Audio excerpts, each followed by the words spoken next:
आता प्रत्येकाच्या घरात देवघर असतं. मग देवघरात कोणते देव ठेवावे आणि कोणते ठेवू नये हा सर्वांना प्रश्न पडतो. कारण प्रत्येकाच्या घरात पिढ्यानपिढ्या काही देव देव्हाऱ्यात असतात. तर बाहेरून कोणी जर बाहेर फिरायला गेले असेल तर ते देवाने एक्स्ट्रा ॲड झालेले असतात, म्हणजेच आणलेले असतात. मग हे सर्व देव मग एकाच देवाच्या 2-2, 3-3 मूर्त्या झालेल्या असतात किंवा फोटो झालेले असतात. मग त्याचं करायचं काय? तर हे पाहण्यासाठी व्हिडिओ पूर्ण स्किप न करता पहा, तुम्हाला नक्की उत्तर भेटून जाईल.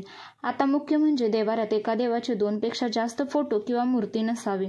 म्हणजे आता एका देवाचा एक फोटो आणि एक मूर्ती चालेल, म्हणजे 2 संख्या चालेल. 2पेक्षा जास्त एकच देव आपल्या देवघरात नसावा. पण त्याच देवीचे 2 मूर्ती 1 फोटो असं नको, कारण ते 3 होत आहेत. म्हणजेच एका देवाचे 3 फोटो किंवा 3 मूर्ती असं नको. त्यामुळे तुमचं कोणतंच काम व्यवस्थित होत नाही, अडथळे येतात, कोणतंही काम सुरळीत होत नाही, काही ना काही अडचणी येतात. त्यामुळे आपल्या देवघरात एका देवाचे 2 किंवा 2पेक्षा जास्त फोटो किंवा मूर्ती नको. तसेच पुढचं काय तर दत्तक आलेले देव किंवा सापडलेले देव देवाऱ्यात ठेवू नये. म्हणजे काय तर एखाद्या मुलीचं लग्न झालेलं आहे, परंतु तिला भाऊ वगैरे नाही आणि काही कारणास्तव तिच्याकडे तिच्या आईवडिलांचे वगैरे देव आलेले आहेत. मग तशा प्रकारचे दत्तक आलेले देव आहेत, जर ते तुम्ही तुमच्याकडे ठेवले तर त्यामुळं काय होतं तर तुमची वंशबुडी होते, वंशवाढीस अडथळा येतो. म्हणजे दत्तक आलेले देव किंवा सापडलेले देव हे देवाऱ्यात ठेवू नये. त्यामुळे काय होतं तर तुमच्या वंशावरती त्याचा परिणाम होतो.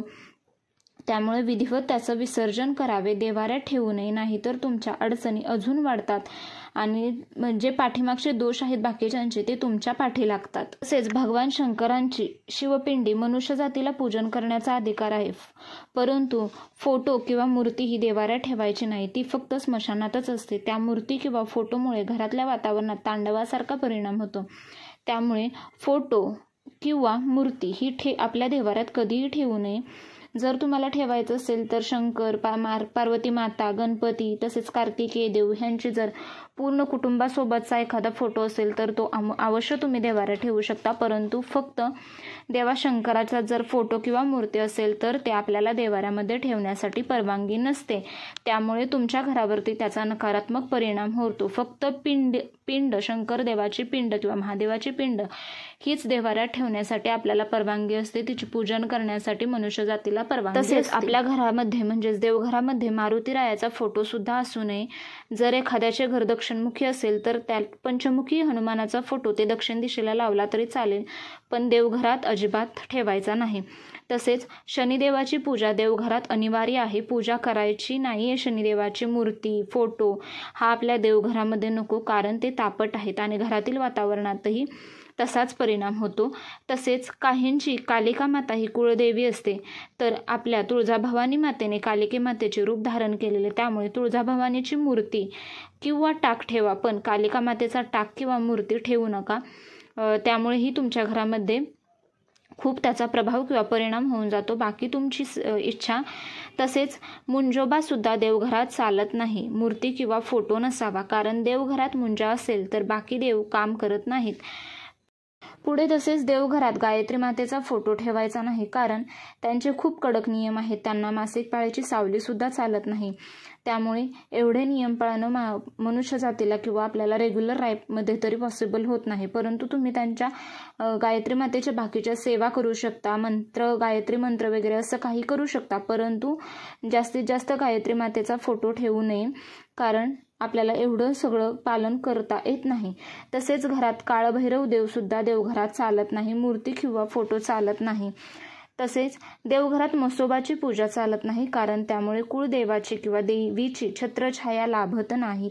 अनेक संकटे आपल्यावरती ओढावून येतात, त्यामुळे म्हसोबाची पूजाही घरात केली जात नाही.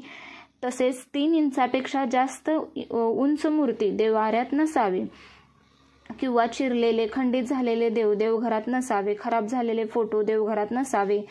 कुबेरांची मूर्ती ही देवघरात ठेवू नये. देवघरात कुबेरांची मूर्ती ठेवली जात नाही, ती मूर्ती तिजोरीत ठेवावी. फक्त कुबेर यंत्र देवघरात तुम्ही ठेवा. कोणाकडूनही मूर्ती तशीच घेऊ नये. म्हणजे जर एखाद्याने तुम्हाला मूर्ती भेटवस्तू दिली तर ती तशीच्या तशी घ्यायची नाही, त्याच्या ऐवजी तुम्ही थोडेफार तरी पैसे त्या व्यक्तीला द्यावे, तसेच घेऊ नये, कारण त्यावर तुम्ही कितीही सेवा केली तरी त्याचा काहीही उपयोग होत नाही. त्यामुळे जर एखाद्याकडून एखादी मूर्ती तुम्ही जर भेटवस्तू म्हणून घेतली किंवा आणायला सांगितली किंवा एखाद्याने तुम्हाला गिफ्ट म्हणून दिली तरी त्याचे थोडे ना थोडे तरी पैसे त्याला द्यावे.